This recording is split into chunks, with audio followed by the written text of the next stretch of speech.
Oh my god, why is recording so hard? This is attempt number 3.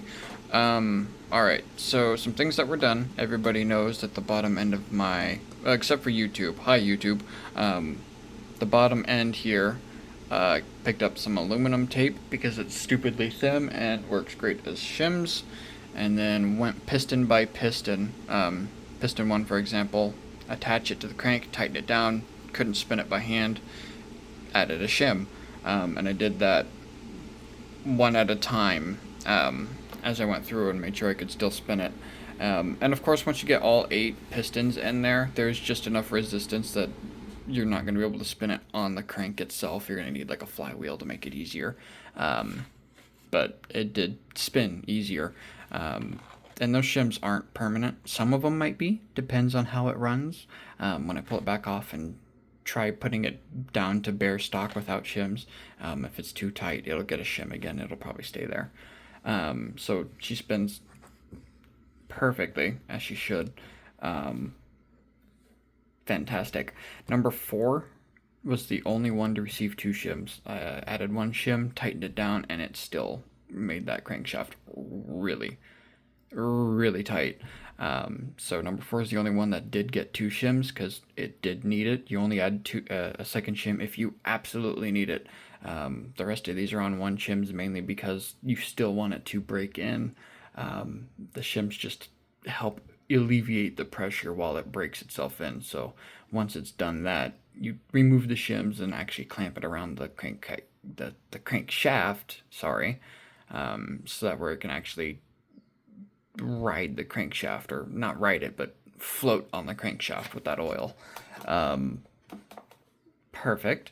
The only other issue that I had, and I'm assuming some other people might have it too, because the engines that I hear running, some of their cylinders aren't quite firing.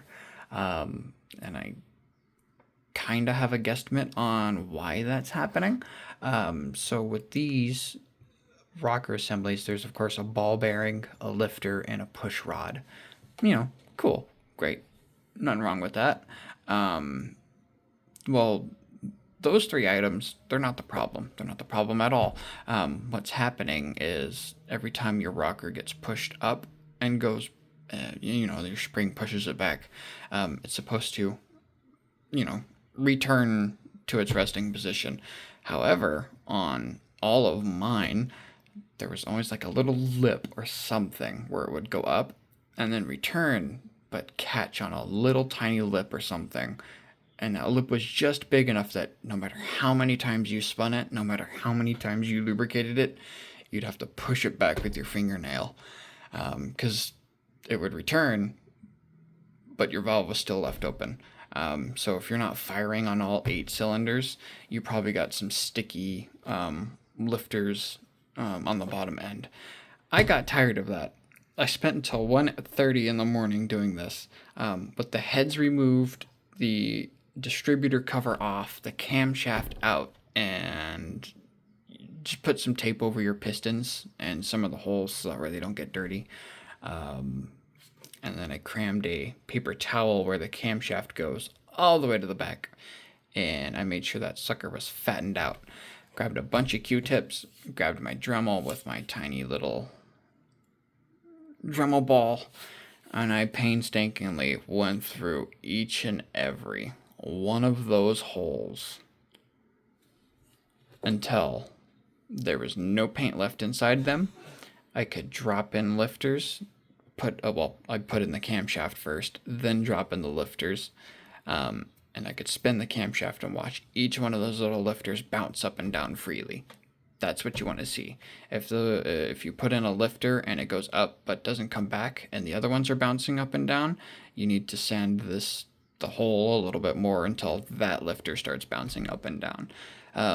Once the lifters themselves are bouncing up and down, you'll be just fine. It's those lifters that are just a tickle too thick for that paint to handle. It's the lifters that are catching. The ball bearings are fine. Once those lifters bounce up and down, you can then put in your ball bearings, your lifters, your push rods, your heads, then your push rods, and then actually do your valve lash. And you will have no more hitching. It's annoying. but it friggin' works.